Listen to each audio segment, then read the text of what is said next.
जैसा कि आपको पता है, भारतीय संविधान की जो आधारिक संरचना है, यानी कि बेसिक स्ट्रक्चर, उसके दो प्रोमिनेंट पॉइंट्स समझे जा सकते हैं। पहला फेडरलिज्म और दूसरा पार्लियामेंट्री डेमोक्रेसी। आज ये दो बहुत ही बेसिक प्रिंसिपल्स चैलेंज्ड हैं। सुप्रीम कोर्ट में पेटिशंस पेंडिंग हैं और आप न्यूज़ में पढ़ ही रहे होंगे जो एक कंट्रोवर्सीज हैं आर्टिकल 200 और 201 से रिलेटेड। तो कंट्रोवर्सीज क्या है? हाल फिलहाल में 4 स्टेट गवर्नमेंट्स, जिनमें पंजाब, सेकंड तमिलनाडु, तीसरा केरला और चौथा तेलंगाना, ये चारों सरकारें सुप्रीम कोर्ट तक गई। और क्यों गई? क्योंकि आर्टिकल 131 के तहत सुप्रीम कोर्ट है गार्डियन ऑफ फेडरलिज्म। और इशू क्या है? इशू है dispute of centre and state relation. पर इस डिस्प्यूट का केंद्र बिंदु क्या है? इस डिस्प्यूट का केंद्र बिंदु है गवर्नर। अब गवर्नर की ऐसी क्या कार्य है या गवर्नर की ऐसी क्या शक्ति है जो इस संवैधानिक बहस को जन्म देती है? और वो दो चीजें हैं कि सम, जब राज्य की विधायिका यानी स्टेट लेजिस्लेचर कोई बिल पारित करती है तो अनुच्छेद 200 और 201 ये इफेक्ट में आते हैं। और इसके तहत गवर्नर के पास कुछ शक्तियां होती हैं, जैसे कि कोई भी बिल जब लेजिस्लेटिव असेंबली पास कर देती है तो वो स्वतः कानून में परिवर्तित नहीं हो सकता। तो कानून में तभी परिवर्तित होता है जब एग्जीक्यूटिव अपना एसेंट देता है। तो कौन सा एग्जीक्यूटिव? यदि हम स्टेट लेवल पे बात करें तो गवर्नर, यदि हम यूनियन के लेवल पे बात करें तो प्रेसिडेंट। अब आप ये सोच रहे होंगे कि ये प्रावधान क्यों होता है, ऐसा क्यों होता है कि लेजिस्लेचर के द्वारा जो बिल पास किया जाए तो जरूरी क्यों हो जाता है कि जब तक एग्जीक्यूटिव उस पर एसेंट ना दे तब तक वो कानून नहीं बनता है। तो इसके संदर्भ में कई आधार प्रस्तुत किए जा सकते हैं। इसमें एक आधार है the doctrine of checks and balances. तो चेक्स एंड बैलेंसेस एक इंपॉर्टेंट डॉक्ट्रिन है और इसका आधार ये है कि हो सकता है कि जो लेजिस्लेटिव असेंबली ने या पार्लियामेंट ने जो भी बिल पास किया हो वो पॉपुलिस्ट विजन के चलते हो, तो एक neutral head of the state, या अगर हम स्टेट लेवल पर बात करें तो गवर्नर, यूनियन लेवल पर बात करें तो प्रेसिडेंट, तो उसके अनुरूप एक सफिशिएंट टाइम और ओवरव्यू लिया जा सके। तो समस्या यहीं से आरंभ होती है। और समस्या ये है कि देखा गया है कि गवर्नर के पास जो आर्टिकल 200 में पावर्स हैं, अब वो क्या पावर है? तो पहला, या तो गवर्नर तुरंत बिल को एसेंट दे दे, सेकंड या बिल को रिजेक्ट कर दे। तो अब ये भी एक संवैधानिक मुद्दा है कि क्या पार्लियामेंट्री डेमोक्रेसी में जो एग्जीक्यूटिव है, और हम जानते ही हैं कि पार्लियामेंट्री डेमोक्रेसी में एक होता है नॉमिनल हेड और एक होता है रियल हेड। तो रियल हेड कौन होगा? प्राइम मिनिस्टर या काउंसिल ऑफ प्राइम मिनिस्टर और काउंसिल ऑफ मिनिस्टर, या फिर स्टेट लेवल पर chief minister and council of minister. अब ये लोग रियल हेड क्यों होते हैं? क्योंकि हमने अकाउंटेबिलिटी का कॉन्सेप्ट, पार्लियामेंट्री अकाउंटेबिलिटी, तो parliament, lower house, elected house जो है वो इंस्टीट्यूशन ऑफ अकाउंटेबिलिटी होता है गवर्नमेंट को लेकर के। तो पार्लियामेंट के प्रति जो रिस्पॉन्सिबल है, जो उत्तरदायी है, जिससे पार्लियामेंट क्वेश्चन पूछ सकती है, वो होता है रियल एग्जीक्यूटिव। आप प्राइम मिनिस्टर या चीफ मिनिस्टर की बात कर सकते हैं। पैरेलली जो प्रेसिडेंट है और जो गवर्नर है, इनको हम नॉमिनल हेड की श्रेणी में रखते हैं। तो नॉमिनल हेड या टिटुलर हेड या नेम सेक, जिनके पास रियल पावर नहीं होनी चाहिए। तो जहां तक यूनियन की बात है, 42nd अमेंडमेंट के द्वारा आर्टिकल 74 में चेंज किया गया और जो पार्लियामेंट्री डेमोक्रेसी का कन्वेंशन है, जिसमें टिटुलर हेड के पास कोई रियल पावर नहीं होनी चाहिए, तो उस संदर्भ में परिवर्तन किया गया और बताया गया कि president shall act as per the aid and advice of the council of ministers. हालांकि 44th अमेंडमेंट के द्वारा प्रेसिडेंट को स्लाइटली आप या एक पार्शियल डिस्क्रिशन दिया गया, जिससे प्रेसिडेंट जो है वो अगर चाहे तो एडवाइस को एक बार पुनः रिकंसिडरेशन के लिए भेज सकता है। लेकिन चूंकि पार्लियामेंट्री डेमोक्रेसी है, सेंटर ऑफ ग्रेविटी पार्लियामेंट में है, काउंसिल ऑफ मिनिस्टर्स पार्लियामेंट का हिस्सा है, इसलिए अल्टीमेट पावर किसके पास है? Council of minister. तो इस तरीके का जो कॉन्स्टिट्यूशनल अमेंडमेंट करके स्थिति स्पष्ट की गई between the relationship of president and the chief minister and council of president and prime minister and the council of minister, ऐसा स्पष्टीकरण स्टेट लेवल पर नहीं किया गया। हालांकि 1974 में एक बहुत महत्वपूर्ण केस आया, शमशेर सिंह केस, जिसमें सुप्रीम कोर्ट ने ये बताया कि जो प्रेसिडेंट की पावर है और गवर्नर की पावर है, ये एक दूसरे के पैरेलल पावर्स हैं, एक जैसी पावर है, समरूप पावर है, सिमेट्रिकल पावर है, और दोनों ही कॉन्स्टिट्यूशनल हेड है। और कॉन्स्टिट्यूशनल हेड है क्यों? क्योंकि पार्लियामेंट्री डेमोक्रेसी यही बताती है। पर फिर भी हम देखते हैं कि जो गवर्नर या स्टेट एडमिनिस्ट्रेशन के लेवल पर वो क्लैरिटी नहीं लाई गई या वो क्लैरिटी एग्जिस्ट नहीं करती है। तो सबसे पहले गवर्नर की जो पावर्स हैं या गवर्नर की जो भूमिका है, उसके समझने के लिए एक महत्वपूर्ण आर्टिकल है, आर्टिकल 163। तो आर्टिकल 163 ये बताता है कि governor should act as per the aid and advice of the council of ministers headed by the chief minister. पर साथ ही ये भी बताता है except in a situation where governor can act as per his discretion, यानी कि स्पष्ट रूप से गवर्नर को कुछ डिस्क्रिशनरी पावर्स दी गई। अब प्रश्न उठता है, डिस्क्रिशनरी पावर्स क्या होती हैं, या हम उसको कह सकते हैं विवेकाधिकार।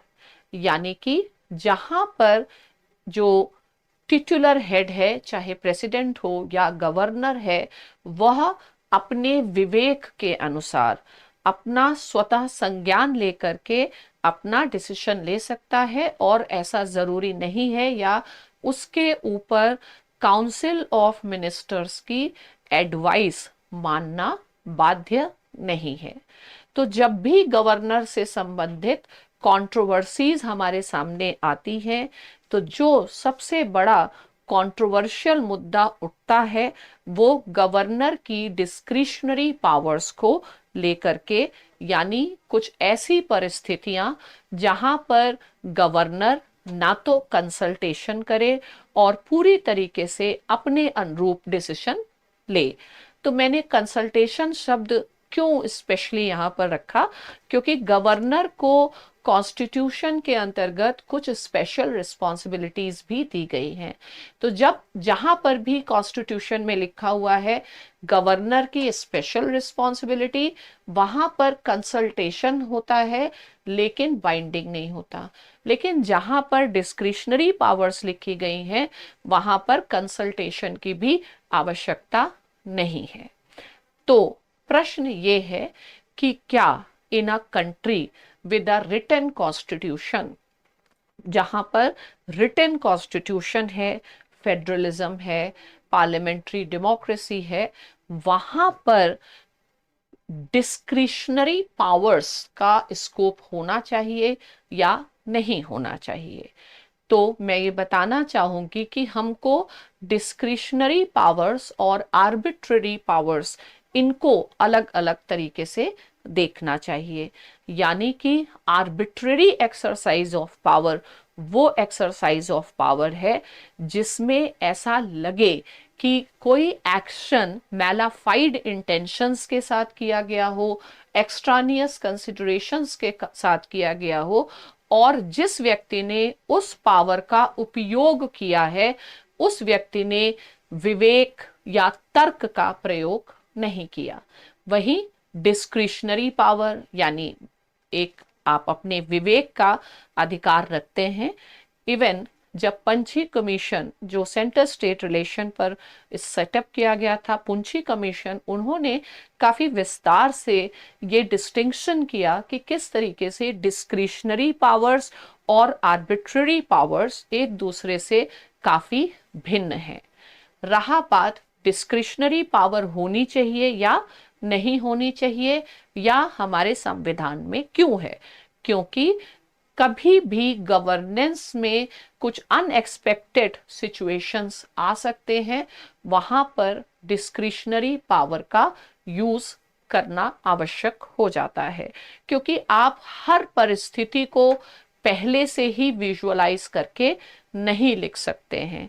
यानी अल्टीमेटली जो भी कॉन्स्टिट्यूशन है वो केवल रिटन रूल से नहीं चलता है, कॉन्स्टिट्यूशन प्राइमरली अनरिटन रूल से चलता है। तो अनरिटन रूल क्या होता है, जिसको आप कहते हैं कन्वेंशंस। कन्वेंशंस यानी कि स्वस्थ परंपराएं, और किसी भी कॉन्स्टिट्यूशनल डिग्निटरी से ये अपेक्षित है कि वो संविधान की जो मोरालिटी है, जिसको कॉन्स्टिट्यूशनलिज्म या रूल ऑफ लॉ कहा जाता है, वो उसका पालन करे।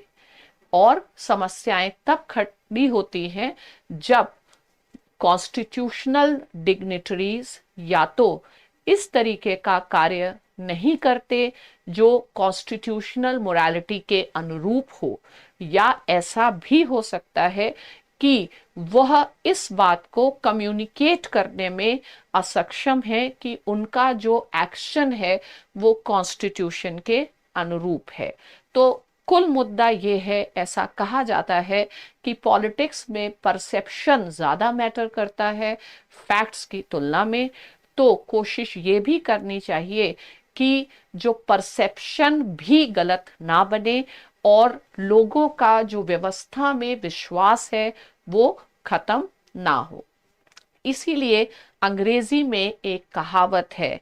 क्या कहावत है? कहावत ये है कि seizures wife should be above suspicion, यानी जो लोग पब्लिक स्फीयर में हैं उनकी एक्टिविटी ऐसी नहीं होनी चाहिए जिससे कोई उंगली उठा सके या ऐसा कोई भी क्वेश्चन उठ सके। खैर, भारत में जो गवर्नर का पद है उस पर जो कंट्रोवर्सी है वो होना अब लगभग एक रूटीन सी चीज बन गई है, और इसका आरंभ शुरू से ही हो चुका है। और इन सब के केंद्र में जो सबसे बड़ा मुद्दा है मेरे अनुसार वो कॉन्स्टिट्यूशनल मोरालिटी का अभाव है, और डिस्क्रिशनरी पावर जो कॉन्स्टिट्यूशन में दी गई है उसका जो एक्सरसाइज है वो कलरेबल ढंग से करना रादर देन संवैधानिक ढंग से करना, समस्या यहाँ पर खड़ी होती है। तो समस्या संवैधानिक से बढ़कर समस्या जो है वो नैतिकता की समस्या है। तो अब हम वापस आते हैं कि गवर्नर की संविधान में आखिर भूमिका क्या है, यह पोस्ट है क्यों। तो दो चीजें हैं, जैसा हमने पार्लियामेंट्री डेमोक्रेसी यूनियन लेवल पे अडॉप्ट की तो हमने स्टेट लेवल पर भी अडॉप्ट की। और दूसरा जो पेचीदा मामला है वो ये है कि इंडिया ने अडॉप्ट किया कोऑपरेटिव फेडरलिज्म। अब कोऑपरेटिव फेडरलिज्म क्या है, जहां पर सेंटर और स्टेट गवर्नमेंट्स दो पूरी तरीके से स्वायत्त ऑटोनोमस सरकारें नहीं हैं, वरन ये एक दूसरे से इंटरलॉकिंग की स्थिति में हैं। इसके साथ साथ एक महान और एक बहुत प्रसिद्ध राजनीतिक विश्लेषक हैं पॉल ब्रास, और पॉल ब्रास ने ये लिखा है कि जो इंडियन कॉन्स्टिट्यूशन है या जो हमारा आरंभ हुआ वो बहुत ऑप्टिमिज्म के एनवायरनमेंट में नहीं हुआ, उल्टा ट्रिपिडेशन या एक भय के एनवायरनमेंट में हुआ। तो जब संविधान बना, पार्टीशन और रीजनल और एस्पिरेशंस तथा इंसर्जेंसीज चल रही थी, इसलिए एक ऐसा कॉन्स्टिट्यूशन बनाया गया जिसमें सेंटर को कुछ एक्स्ट्रा पावर्स दी गई कंट्रोल करने के लिए, और जो गवर्नर की इंस्टीट्यूशन है उसे विजुअलाइज किया गया ना केवल एक लिंचपिन ऑफ कोऑपरेटिव फेडरलिज्म जैसा कि सरकारिया कमीशन बताते हैं, उसके साथ साथ as a long arm of centre at the state level, और अ लॉन्ग आर्म, एक लॉन्ग आर्म है जिसके अंदर एक आयरन हैंड है, a velvet glove but inside the iron hand. यानी कि कोऑपरेटिव फेडरलिज्म की संस्था की तुलना में किस तरीके से एक बार्गेनिंग का इंस्ट्रूमेंट या एक कंट्रोल और डोमिनेशन का इंस्ट्रूमेंट गवर्नर का पद बन सकता है, इसकी काफी संभावनाएं रही हैं। तो हमें इस कॉम्प्लेक्सिटी को भी काफी समझना होगा कि आज भी हम ये कह सकते हैं कि भारत में इंटरनल सिक्योरिटी इश्यूज हैं, और एक तरीके से डिफरेंट स्टेट्स के लेवल पर हमें विजिलेंस की ज़रूरत होती है। पर यह भी आवश्यक है कि केंद्र सरकार जब इन संवैधानिक इकाइयों के का प्रयोग करती है तो प्रयोग ऐसा नहीं होना चाहिए जो कोई भी प्रश्न चिन्ह लगे और किसी भी प्रकार का एक कह सकते हैं कि जो वैधता है, जो लेजिटिमेसी है, उसके ऊपर प्रश्न हो। अब मैं आती हूँ सबसे रीसेंट कंट्रोवर्सी पर। अब रीसेंट कंट्रोवर्सी क्या है, अभी हाल फिलहाल में ही माननीय जो चीफ जस्टिस ऑफ इंडिया हैं तो उन्होंने पंजाब के संदर्भ में, जो पंजाब के गवर्नर हैं मिस्टर बनवारी लाल जी, तो उनका जो एक कृत्य है जिसमें उन्होंने स्टेट गवर्नमेंट के कुछ जो बिल्स थे उनको रिजर्व करके रखा हुआ था, और खासकर वो कुछ ऐसे बिल्स थे जिनको आप मनी बिल या फाइनेंशियल मैटर से रिलेट कर सकते हैं। तो इस संदर्भ में हालांकि सुप्रीम कोर्ट का ऐसा कोई जजमेंट नहीं आया है, लेकिन फिर भी एक इंडिकेशन दिया गया है, और उस इंडिकेशन में ये बताया गया है कि गवर्नर जो है वो टिटुलर हेड है, और गवर्नर को इस तरीके से कार्य नहीं करना चाहिए कि जो स्टेट लेवल पर इलेक्टेड गवर्नमेंट है वो पूरी तरीके से इररेलेवेंट हो जाए और डिफंक्ट हो जाए। यानी कि ऐसा नहीं होना चाहिए कि parliamentary democracy eight state level becomes meaningless. हालांकि चूंकि इस तरीके के पेटिशंस तेलंगाना, पंजाब, इसके साथ साथ तमिलनाडु और केरला से भी आए हैं, तो ऐसा हो सकता है कि इस संदर्भ में जो जुडिशरी है कोई एक क्लैरिटी हमें प्रदान करे, और जिससे कि इस तरीके की जो कंट्रोवर्सीज हैं वो शायद फ्यूचर में ना आए। तो देखना होगा कि फाइनली इस मुद्दे पर जुडिशरी क्या रुख लेती है। अब अगर हम मुद्दे की बात करें तो सबसे बड़ी समस्या यह है कि जब कोई भी बिल है, या तो गवर्नर उसे एसेंट दे देता है या फिर गवर्नर उस पर वीटो यूज करे। लेकिन जहां से मैंने डिस्कशन की शुरुआत की थी, तो पार्लियामेंट्री डेमोक्रेसी में जो एब्सोल्यूट वीटो है उसका उपयोग एक तरीके से करना बहुत ही कोई यूनिक परिस्थिति है, तभी करना चाहिए। भले गवर्नर के संदर्भ में उस तरीके का प्रावधान नहीं है जैसा कि प्रेसिडेंट में, फिर भी गवर्नर को पार्लियामेंट्री डेमोक्रेसी के बेसिक प्रिंसिपल्स को देखते हुए जो भी एक्शन लेना चाहिए, और एब्सोल्यूट वीटो का स्कोप नहीं होना चाहिए। अब प्रश्न आता है गवर्नर के द्वारा जो बिल रिजर्व किया जाता है। अब समस्या है कि जो बिल रिजर्व किया जाता है, ऐसा देखा जाता है कि 10-10, 15-15 बिल रिजर्व हो गए और उन रिजर्व्ड बिल्स पर कोई एक्शन ही नहीं हुआ। तो उससे एक लाजमी है आप इस बात को कहें कि कुछ इंपॉर्टेंट बिल्स हो सकते हैं जो एक स्टेट गवर्नमेंट चाहती है और आप उसको रोक देते हैं। ये भी हो सकता है। समस्या ये नहीं है कि आप बिल को रोकते हैं, बट समस्या ये है कि किस कारणवश वो बिल को रोके गए हैं।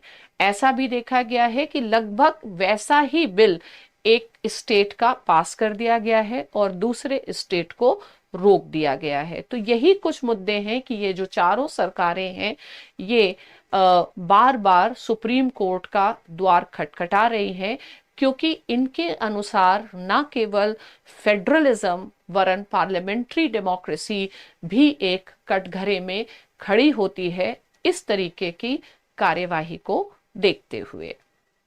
तो अब इशू ये है कि जब गवर्नर किसी बिल को रिजर्व करता है, समस्या ये है कि उसका कोई टाइम लिमिट डिफाइन नहीं है कि वो कितने समय तक या कितने समय के बाद उस बिल को अपना एक डिसीजन दे।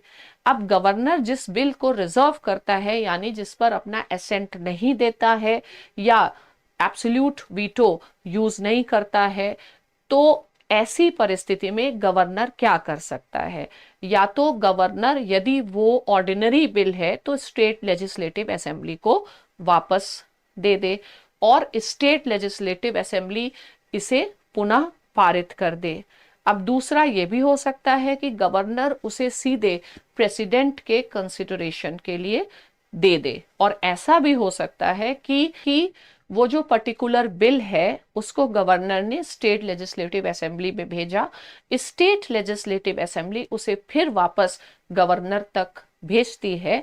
लेकिन जैसा कि यूनियन लेवल पर है कि फिर प्रेसिडेंट को अपना एसेंट देना होता है, लेकिन गवर्नर उसके बाद भी उस बिल को प्रेसिडेंट के लिए रिजर्व कर सकता है, और प्रेसिडेंट कितने टाइम फ्रेम में उस पर अपना डिसीजन दे, इसके बारे में भी कॉन्स्टिट्यूशन कोई टाइम लिमिट को प्रेस्क्राइब नहीं करता है।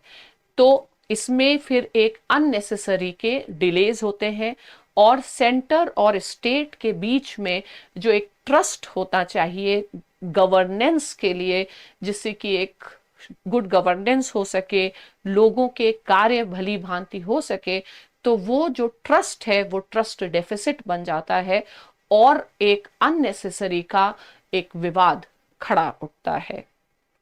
तो साथ ही साथ हमें ये भी समझना है कि जो कॉन्स्टिट्यूशन है, तो उस कॉन्स्टिट्यूशन में आप हर चीज को लिख नहीं सकते हैं। तो जो भी डिग्निटरीज हैं वो कॉन्स्टिट्यूशनल कन्वेंशंस को देखते हुए और उनका जो भी निर्णय है वो पार्टी हित से ऊपर जा करके राष्ट्र हित को देखते हुए होना चाहिए। अब हम बात करते हैं कि सुप्रीम कोर्ट और गवर्नर, किस हद तक सुप्रीम कोर्ट गवर्नर की जो डिस्क्रिशनरी पावर्स है उन पर जुडिशियल रिव्यू कर सकता है। तो अवश्य कर सकता है। आधार क्या है? पहला तो जुडिशियल रिव्यू ही एक बेसिक स्ट्रक्चर है। दूसरा आधार क्या है? फेडरलिज्म एक बेसिक स्ट्रक्चर है। तीसरा आधार ये है कि जो डिस्क्रिशनरी पावर्स हैं, जैसा कि माननीय न्यायालय ने बताया, नबाम रेबिया जो केस था उसमें 2016 में सुप्रीम कोर्ट ने ये बताया कि जो डिस्क्रिशनरी पावर्स हैं वो beyond the scope of judicial review नहीं है। क्यों? क्योंकि डिस्क्रिशनरी पावर आर्बिट्रेरी नहीं हो सकती। अक्सर एक प्रश्न उठता है आर्टिकल 361 को लेके।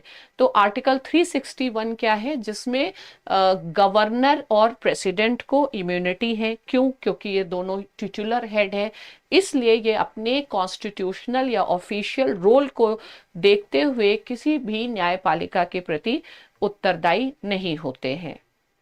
परंतु फिर भी क्या सुप्रीम कोर्ट प्रेसिडेंट या गवर्नर इनके एक्शंस को रिव्यू कर सकता है?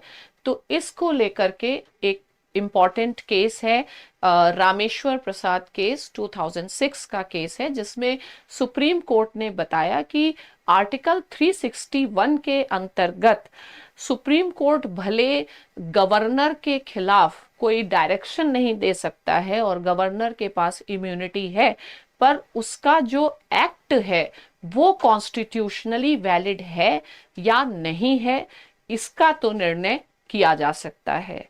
इसके साथ साथ एसआर बोम्मई केस है 1994 का, जो फेडरलिज्म की दृष्टि से काफी महत्वपूर्ण है, जिसमें सुप्रीम कोर्ट ने ये बताया है कि जो फेडरलिज्म है वो बेसिक स्ट्रक्चर का पार्ट है। अब जब सुप्रीम कोर्ट फेडरलिज्म को इंटरप्रेट करती है तो सुप्रीम कोर्ट का दृष्टिकोण क्या रहता है? तो सुप्रीम कोर्ट का दृष्टिकोण हमेशा से यही रहा है कि इंडियन कॉन्स्टिट्यूशन एक ऑर्गेनिक डॉक्यूमेंट है, यानी कि जिस तरीके की परिस्थितियों की आवश्यकता है, हमारा कॉन्स्टिट्यूशन फ्लेक्सिबल इनफ है फेडरेशन के होते हुए, और उन्हीं परिस्थितियों में राष्ट्रहित में जो भी बेस्ट निर्णय है, बेस्ट डायरेक्शन ऑफ थिंकिंग है, उस अनुसार हम डिसीजन ले सकते हैं।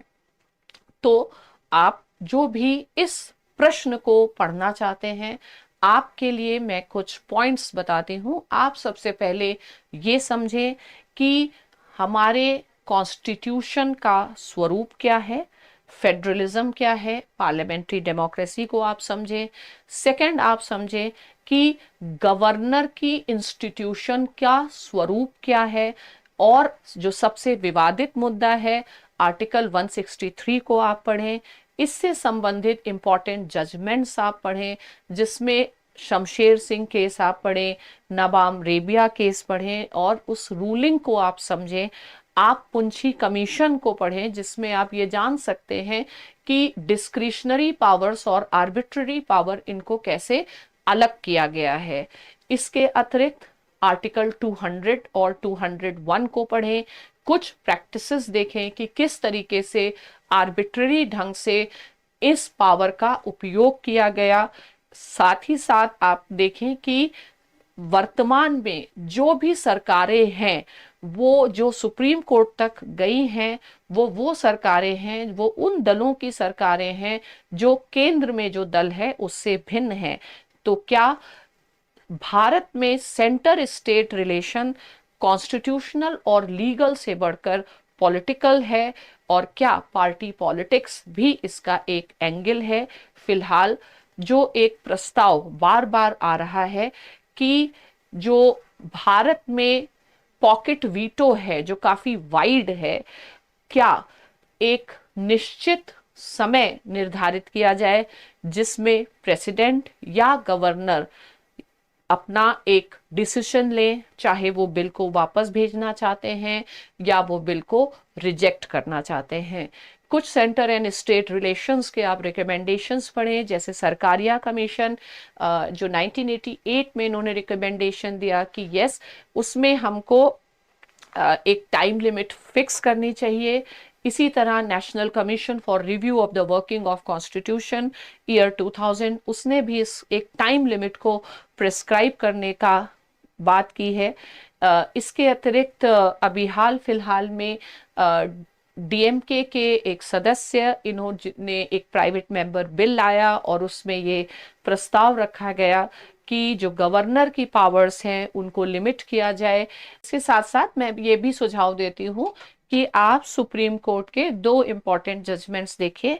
एक 1962 का जजमेंट है पुरुषोत्तम नाम्बियार केस का, जिसमें सुप्रीम कोर्ट ने टाइम लिमिट के संदर्भ में अपना बयान अपना जजमेंट दिया है, और एक 1973 का इम्पॉर्टेंट केस है Durgapada Ghosh versus state of West Bengal, जिसमें भी इस मुद्दे को देखा गया है। बाकी हम सभी वेट करेंगे माननीय न्यायपालिका का, सुप्रीम कोर्ट का, कि सुप्रीम कोर्ट किस तरीके से इस मसले का हल निकालता है। क्योंकि भारत के ये जो संवैधानिक इतिहास है उसमें जो गवर्नर की इंस्टीट्यूशन है वो आरंभ से ही काफी विवादों में रही है, और शायद जो एक फ्यूचर को देखते हुए अच्छा नहीं है।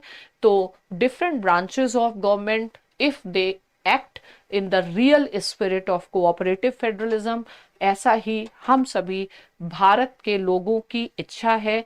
हम सभी भारत के लोग यही कामना करते हैं और आशा करते हैं कि जल्द ही जल्द इस समस्या का एक क्लियर व्यू हमारे सामने आएगा। धन्यवाद।